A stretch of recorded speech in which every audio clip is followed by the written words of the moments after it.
Good afternoon, everybody. Great to have another Moya Talks with everyone. Glad to welcome Ella Faulkner here. She's the Deputy Director over at the Department of Parks and Recreation for the district. She's been an active member of the planning and design community for over 10 years, and her purview includes supporting support and warehouse services, information technology, human resources, capital projects and design, and procurement. During her tenure, she's managed nearly $1 billion in capital construction. Previously, Ms. Faulkner was the interim chief operations officer and deputy director positions under multiple administrations. Ella, so great to have you here. Thank you. Thank you. We were talking a little bit before the call. Ella and I share a little bit of ancestry here, or heritage, but she is a Trinidadian, and my dad is a Trinidadian as well. So it's great to have a fellow Trini on to speak with. So I'll start with that. So Ella, you're originally from Trinidad and Tobago, and Trinidadians are currently the second largest group of English-speaking West Indian communities in the United States. How has being in a Trini influenced who you are today? Yeah, thank you so much. Yeah, so I am definitely Trinidadian. I'm Trini to the bone, as we like to say it. It is the best island in the Caribbean, okay? The best, and I'm hoping that some of you have been able to being in Trinidad or interacted with Trinidadians. We are about the fun, and we like to have a good time. So that's, I feel like, is one of the reasons why I think I make a good public servant for DPR, because we're about the fun, right? So we like to have a good time. And definitely, before I get started, I just want to say thanks to Paola and the entire team. You guys are amazing. I work with you guys at DPR, and I've seen a lot of your work, and continue to be amazing. So thank you guys. So I feel like definitely Trinidad, growing up in Trinidad, have really led to who I am as an architect and a planner and a geographer. I grew up on the boundaries of the rainforest in southern Trinidad, and I left when I was 19 years old. And so definitely most of my childhood, of course, was in Trinidad. And I'm from a very multiracial family. My dad is from India, my mom is Black and Spanish, and we also have Native Americans in our family as well. So definitely across the board, I've hit pretty much all of the different cultures, and it has definitely led to me in what I do in terms of diversity, and how I've been able to create a lot of plans and designs that are multi-generational and, of course, diverse. And I feel also too is that in my career as a geographer, architect, you'll hear all about this, that I was able to really get that initial set of sort of ideas of concepts and my different theories and principles based around Trinidad, because we lacked so much infrastructure. It's a beautiful place, beautiful for beaches and for hanging out and having a good time, but the infrastructure was basically not there. I didn't grow up with playgrounds and beautiful parks, like I should say, not like structured park spaces. We had the beaches, right? But there was so many things that we lacked. And so having been able to come to America and being able to create these spaces that we have in DC is completely a dream come true to me. Definitely, and DPR has some amazing parks and some amazing park transformation over the years I've seen. Like I used to live in Tacoma, and that park there, that change was a huge transformation. And some of the work we're working at Eastern Market Metro Parks and stuff, it's great to see. And imagining that your family get-togethers, you must have some great food with all that different culture there. Absolutely, absolutely. All right. So you mentioned studying geography as a major and as a master, and then you decided to pursue architecture and urban planning. How did you choose that career path and shift? Yeah. I zigzagged my way to architecture and planning. As I said, I had moved to the US in 1999, and I had actually enrolled in engineering school. I was an engineering student, believe it or not, for almost a year. And to say I was bored, right? I was so bored. I was stuck in group meetings, figuring out load capacities and designing motherboards and all kind of crazy engineering things. And so I spent the entire year regretting my decision to enter into engineering school.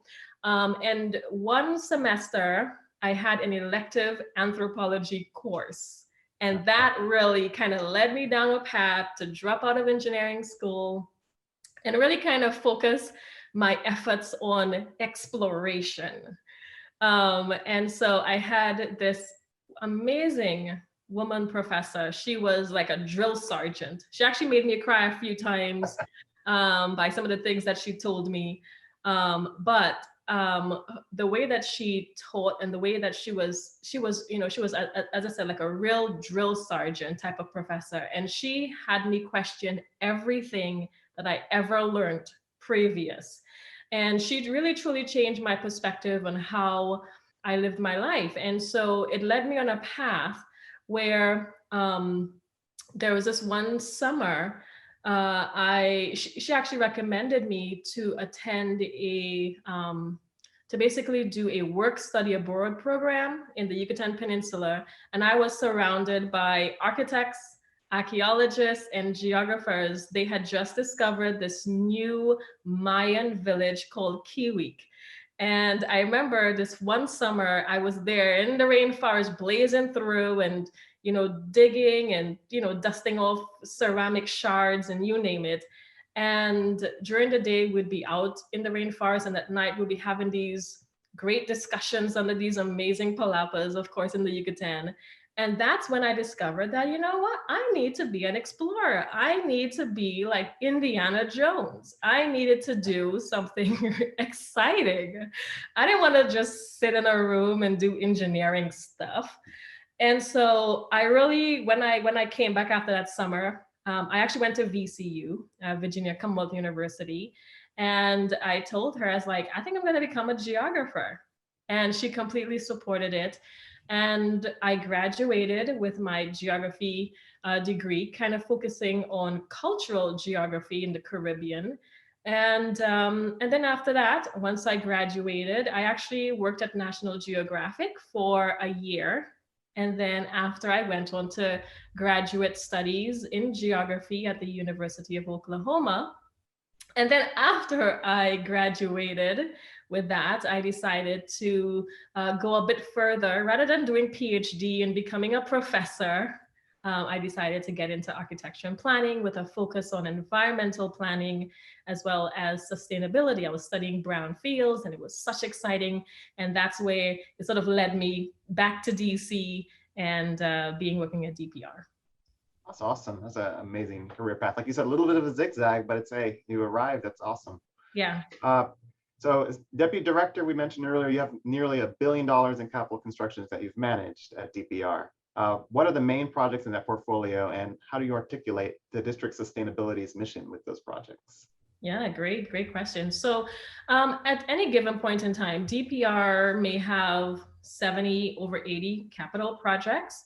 And they vary from different sizes. We have projects that are 250,000 all the way to $30 million projects. And every single project is formulated based around a matrix. It's a matrix of different priorities, mayoral priorities, DPR priorities, and overall district priorities. And it's a set criteria and a set mission and vision that creates every single project. And so each project must meet certain elements of those priorities. And one of those, of course, is sustainable DC. There's sustainability, I think 2.0 now, but every project have elements of sustainability. They must be using renewable materials, you name it. And so every single project, from our park projects all the way to our large rec projects, all have to meet some level of criteria when it comes to sustainability. And so one of the projects in particular, and of course, as I said, all of them must meet that mission. I think over 25% of our playgrounds must meet some level of sustainability. But one of the projects that we're currently working on that I think is super exciting, and it's beyond anything that we've ever envisioned for DPR, is our new therapeutic recreation center. That's going to be our first biophilic therapeutic recreation center. And I'm sure that you guys are familiar with what biophilia is, which is really just taking the outdoors and bringing it indoors and creating a space that is connected to the environment, and how it changes our emotion and our spirit around places and allow for healing. And so that's one of the projects. And we actually have a number of our projects that we're looking at for, of course, most of our rec centers are LEED Silver, LEED Certified, LEED Gold. And then also we're looking at some of our projects to even being completely off the grid. We have one project that we're trying to get to that level, which is the Fort Greble Rec Center. But I think, we're doing such an amazing job here in DC compared to the rest of the country when it comes to recreation, how much of our spaces actually meet that sustainability threshold and even exceed it. So very, very, very exciting things coming up in the near future. Definitely. It's great to see how DPR is so committed to environmentalism and making sure that we pay it forward. How do you see DPR and the role of shaping the urban fabric of the district?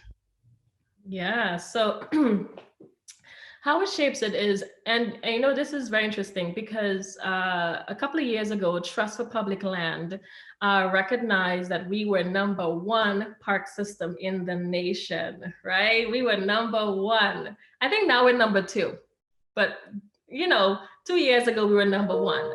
And this actually was one of my most proudest moments, because when I started at DPR, I remembered looking at our park spaces and looking at our rec centers, and it was so inaccessible. It wasn't spaces that you wanted to stay in for a long time. It was just places to just move on and get to your destination. And so we started looking at creating a vision framework to really kind of create these spaces that are inclusive and accessible. And so all of our capital projects, all the budget formulations that we're doing for the capital budget, we really honed in on that accessibility and really sort of building out park spaces to allow for that flexibility and better transition in between spaces. And so we feel like the context of how we've been able to design these park systems creates this seamless space in between home and work. We want for you that when you leave your house, you enter into a park, you stay, you enjoy it, you go on to work, after work or during work for your lunch break, you come out to a park, you enjoy that space, right? It isn't 3 separate places. It's all connected. It's all part of the part of the life experience as district residents here, right? So that's how we've kind of created it. And then also too is that over the past, I want to say 5 years, we kind of went beyond accessibility. Now we start looking at equity and sustainability, and now resiliency. So you'll start seeing a lot of our projects all dealing with those sort of 3 or 4 major contexts. And you'll see soon we have a master plan coming out where we are kind of focusing on those sort of 3 or 4 large elements of what that looks like. Thank you. Yeah, that's great hearing about how that thought process and all of that goes in behind that. So all the stuff in the past has been great. What do you see as the challenges ahead? How can the city further improve when it comes to the sustainability? Oh my goodness, we have so many challenges. The one that we hear, of course, time and time again is funding, right? We always have a funding challenge. There's not enough funding for every single ward. Some wards get more than others, and that's simply because of the land that's in some of the wards, right? The properties that we have. So that's always an issue. And now even more so with like the health emergency, our funding is, I mean, for Parks and Rec, it's pretty good. I mean, I think we have now, I think 300 million, $400 million for the next 6 years. So that's pretty significant for Parks and Rec. But when it comes to really kind of pushing the envelope on some projects, we do have to push a little harder with the administration to really get us to that level of where we want to go. Of course, with the health emergency, there are different prioritizations when it comes to projects. But we know that, you know, having a healthy park system is one of the key pillars, of course, to better quality of life, and of course better overall, how you maintain your lifestyle, and of course with the expectancy rate that all increases with a better and healthier park system. And so that's one of the things that we've been really kind of pushing.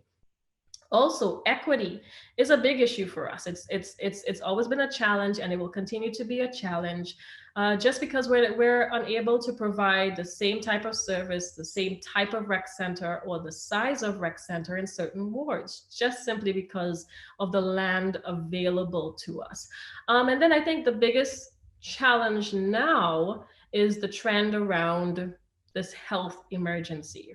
We saw all last year that we can't be indoors. So now we needed to be more outdoors.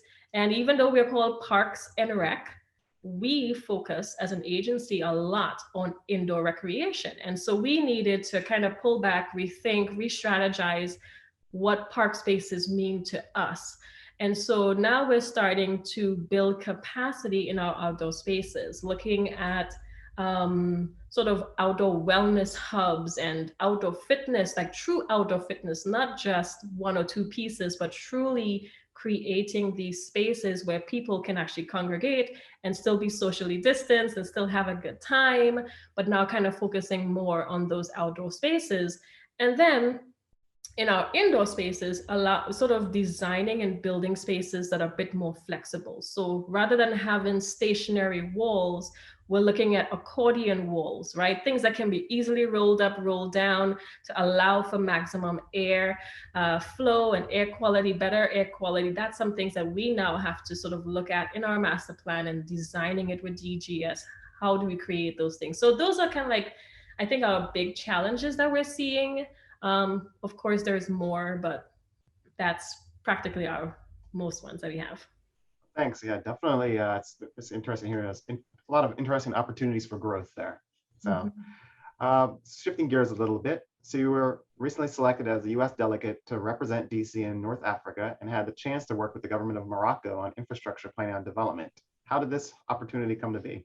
Yeah, a couple of years ago, I was actually approached by an individual working at Serve DC. And they were creating this brand new professional development internship with individuals from Northern Africa. And these individuals are already established architects, government officials. They were basically us going, you know, in Africa.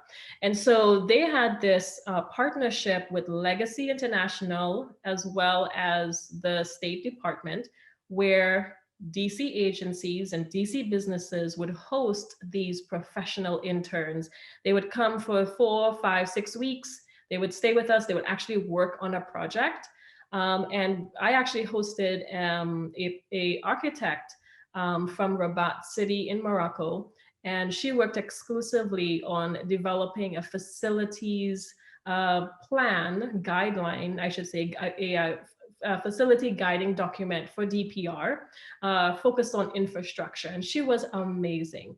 And so after her professional internship ended, we were asked if we were going to be outbound delegates. And so I decided that yes, I would decide to go.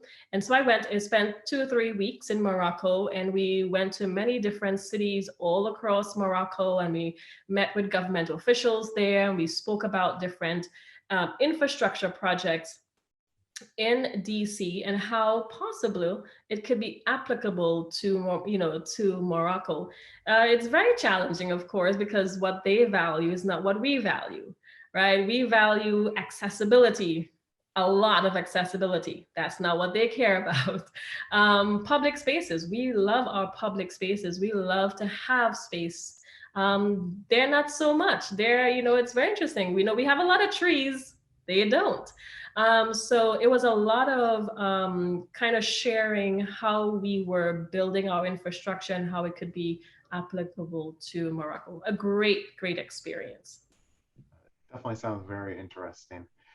Um, so you recently also graduated from the National Forum for Black Public Administrators. How important is the representation in government agencies, especially when it comes to urban planning and designing for more inclusive communities?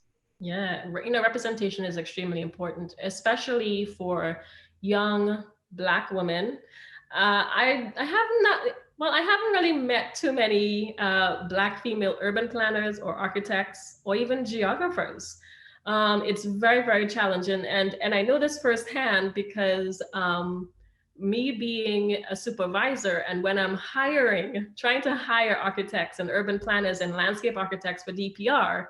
Um, I think I may have interviewed in my tenure maybe two people. It is extremely difficult to get to actually see that there is representation in these particular fields.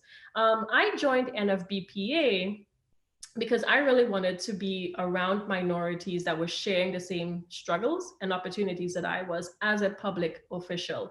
And NFBPA, of course, is a national organization of different public administrators who was focused on leadership as well as coaching opportunities. And that's something for me is very important that I had really strong, still have really strong mentors and coaches that from NFBP and outside of NFBPA that I felt that was really integral and pertinent to my growth as a planner. And so I learned a lot. And actually, this was actually one of the first places at a conference where I presented the whole idea about biophilia for rec centers. And I got great feedback from those individuals. And it's definitely something an organization that I feel is really important in DC, and we have some very prominent NFBPA members. We had Rashad Young, who's actually on the national board. We have many directors of different agencies, and of course, a lot of business owners in DC that are members of NFBPA, and it's definitely a growth potential. And it's not only for Blacks or minorities, it's open to everyone who wants to be able to grow in that sort of public realm. Right, and talking a little bit about the private realm, you also own your own Faulkner Redevelopment Planning LLC. You started that 12 years ago. What advice do you have for women of color who want to take on the reins of business? Yeah, thanks. Yeah, I created that right after I think I had just finished grad school, and I created that in Oklahoma actually, and I had worked on this really cool brownfields project. And over the years, I've done some small things, but not like so much in the sense where I'm like, now I need to leave DPR because now my business is booming, right? But soon it's gonna get there. I would say, owning a business is threefold. One of the things that I have always had to teach myself is don't to second guess myself, right? That's always one of my struggles is that I always second guess myself or I overthink, and I just can't let self-doubt enter into anything that I'm doing. And so that's one I think is number one thing that I want to share with people who are looking to open their own business is don't second guess yourself. One of my favorite quotes is by the COO of Facebook, Sheryl Sandberg. Well, this is one of my things that I swear I live by. And she said, if you're ever offered a seat on a rocket ship, don't ask what seat, just get on, right? And as a woman who is starting a business or wants to get into a certain career path, don't ask, just get on. Just make your own table, sit at the table, get on, do as much as you can as possible, and don't second guess yourself. And then also I would say the next thing is to create a team of mentors for your business, right? Just as how you would have mentors when you were going to college or you're trying to get a job, it's the same thing for your business. Create mentors for your business. people who are already in business, who have been successful, don't be afraid to ask for advice. And most of them are actually willing to actually give advice and share their experience with you. And then I think the last advice is just to take it day by day. You know, the whole thing about balance doesn't exist, right? We just can't do it all. And so we just have to take it moment by moment. And genuinely, if you enjoy what you're doing, then it's not work, it's fun. So whatever your business is, just make sure that it's fun. Great. I think one last question, then I think we'll open the floor for any questions. What's on the horizon for Ella Faulkner in the next 5 years? Oh, I have a lot of ideas. Some days I think I might just quit and just sit on the beach and drink Mai Tais, right? Most days after a community Nice. meeting, I definitely feel that way. But most days, I want to remain in the public realm. You know, perhaps maybe a director one day of an agency.